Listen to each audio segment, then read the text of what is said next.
On this episode of Doing the Most, we are revisiting an older recipe from the early days of our channel. This is our beginner recipe for Viking Blod. Homemade brews and various how-tos, everything from meat to roast, bake creation, fermentation, inebriation, doing the most. If you go spelunking into the archives of the Doing the Most videos, you'll find our how to brew your first mead video, which is how to brew a Viking Blod mead. Traditionally, Viking Blod is a mead made with cherries. The oldest reference I could find to mead made with cherries being called Viking Blod is actually from Drink the Harvest. This was published in 2014, and they say that, for instance, Viking Blod is a mead made of cherry juice. So, there you go. I guess they invented Viking Blod, unless you can find a source that's earlier than 2014, and if you can, leave me a comment in the comments and tell me who invented Viking Blod. I'm gonna guess that it wasn't the Vikings. Most Viking Blod recipes include cherries, obviously, but also many include hibiscus. Some actually include fortification with a spirit in order to bring the ABV up and make it a bigger, heartier drink. Ours is not fortified, but it does include cherries and hibiscus. So let's jump into the recipe. The ingredients for this Viking Blod mead are 15 pounds of honey, 6 pounds of mixed berries, preferably with tart cherries, 12 ounces of dried hibiscus, and 5 full gallons of water. We're also going to add pectic enzyme. We're going to be using a red wine yeast for this, RC212, but any run-of-the-mill wine yeast would work fine. Now that recipe obviously is for 5 gallons. I'm gonna put up a 1 gallon batch recipe here on the screen, and just take note that you're probably gonna wanna do this in a 2 gallon bucket, at least for primary, because you're gonna have a lot of fruit solids in there and they can kind of erupt out the top of a carboy if you're trying to do this in a 1 gallon carboy. So use a 2 gallon bucket if you're doing this as a 1 gallon recipe. So let's get into it. This is how to make our favorite version of Viking Blod mead.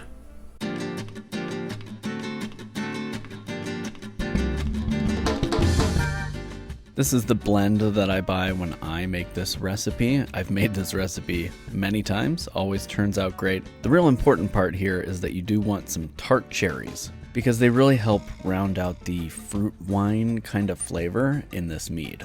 So we begin by putting our hibiscus in this muslin straining bag, and we're gonna steep it to make some hibiscus tea. The bag goes in the bottom of our Dutch oven, and then we're just gonna top that up with some of our brewing water to make our tea. Make sure to dunk it around and get that tea bag nice and saturated. And once it comes up to a boil, we'll cut the heat and let it steep for 30 minutes.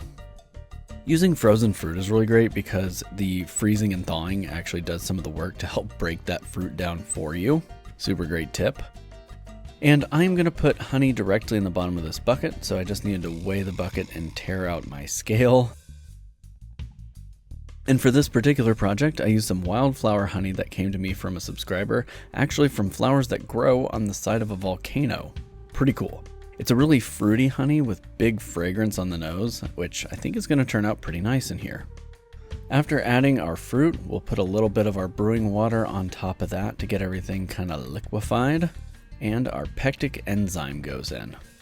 So we're putting pectinase in here, pectic enzyme, and you may not be familiar with this fancy white powder, but it's a natural powder that's derived from nature, and it helps break down pectins in fruit. We're using it here because we want it to help us release the color and the tannin from the fruit that we're putting in here, so we really get the most out of the fruit in this Viking Blod. Now, can you do this recipe without pectic enzyme? Of course, but it does give you an advantage in that color and tannin extraction, and because you're releasing the juices from that fruit at a faster pace, it is going to give you an advantage as far as fermentation speed and kinetics as well. A little stir to get our pectic enzyme blended into our must. And checking on our hibiscus tea, it is ready to steep. So just cut the heat, kind of smush our bag around in there a little bit, and let that sit for 30 minutes. Meanwhile, it's time to get all of our brewing water in, and this is just room temperature spring water we're adding here. And you'll want to brew this in a pretty big bucket. I'm doing it in a 6-gallon bucket here, and it came pretty close to the top of the bucket. So I'm just pulling out our hibiscus bag here, and we'll try and get as much liquid from that bag as we can. Just press it over the bucket, and then all that liquid from the bottom of our Dutch oven will go in as well. This is going to add a nice tartness, some good tannin, and obviously a beautiful deep red color to this Viking Blod. And we're going to give that a big stir to make sure all the honey is incorporated. And we're going to check our gravity with a hydrometer. Our target gravity for this is between 1.090 and 1.100, depending on how high you want the alcohol content in this to be. Ours clocked in right at about 1.093.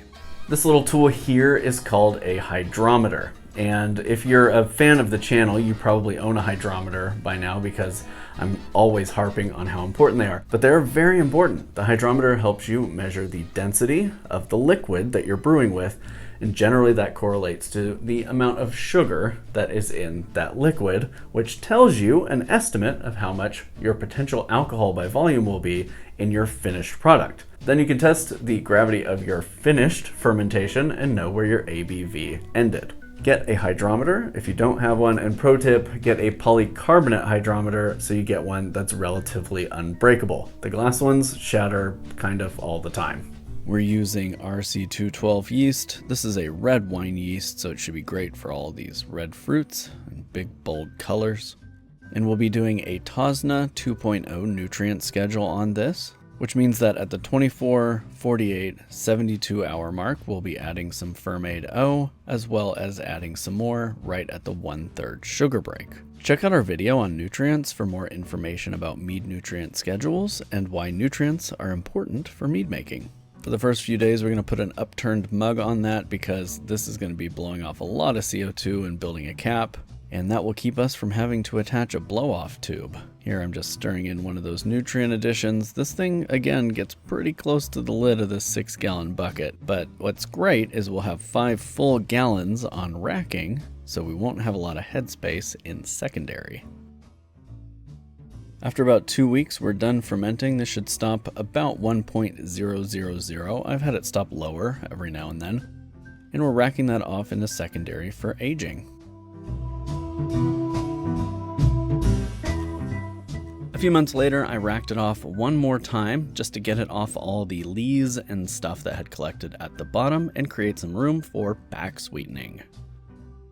But first, we've got to stabilize, and we're using a combo of potassium metabisulfite and potassium sorbate to stabilize this. That will prevent the yeast from beginning fermentation again once we add fermentable sugars, here in the form of honey.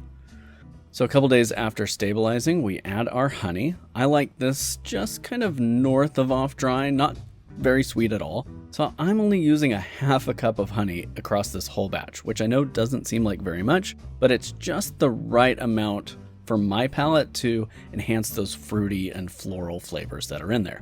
If you didn't want to stabilize, you could use a non-fermentable sweetener like erythritol and back sweeten with that. That way the yeast can't eat it, and it tastes a whole heck of a lot like sugar.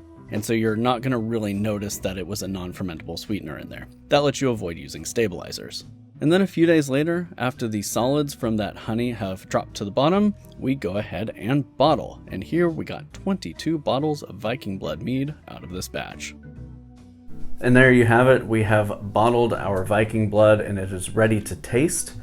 But because we're revisiting an older recipe from the channel, I thought it would be fun to bring on a fan of the channel, and I now consider him a good friend, Jake, in order to taste an original bottle of Viking Blod Mead from several years ago from the batch we made for y'all on the channel, as kind of like a fun way of tasting how this recipe ages out. And that said, I really do think about 6 months to a year is really the right amount of aging for this, but when you've got a several years old bottle to taste with a friend, it's an opportunity that's difficult to pass up. This is Jake, Dogstickfetch from the Discord. He's also one of our YouTube mods, does music for the channel. You kind of do a little bit of everything. You're like a super fan become like behind the scenes production crew. I get around. You've made this a few times, yeah? Yeah, absolutely. So you should when you smell that bottle, you should recognize that as like a familiar. Oh yeah.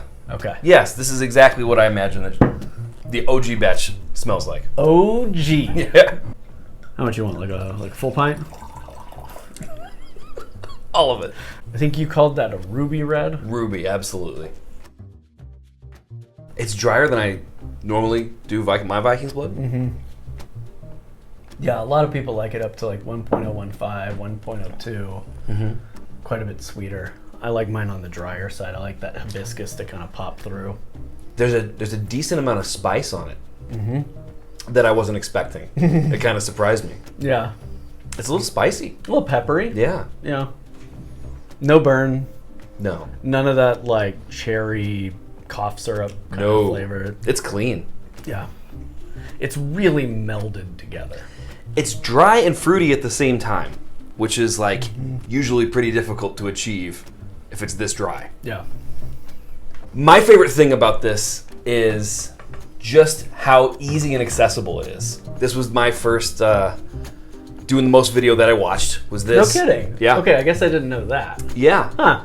And it wasn't the first fermentation that I did, but it was the first mead that I ever did.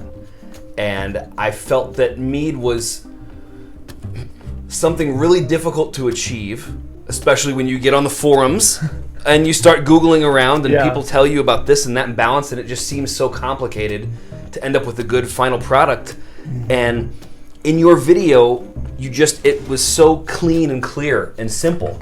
You go to Walmart, grab a couple things, get on Amazon, buy a bucket, a lid, an airlock, and you can make awesome mead. Yeah. And I think you're not giving yourself enough pats on the back for the OG video and exactly how accessible it is to I appreciate that. a new brewer. For sure, man.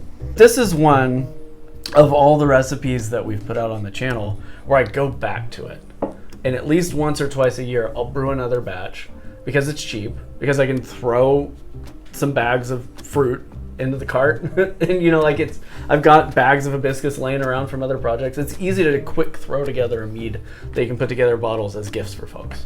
And it turns out great, and it has so many different layers of taste and dimension. It's not just here's some honey, here's some fruit. There's so much going on in this glass. One of my favorite things about the process here is that it all goes into primary. Yeah, right.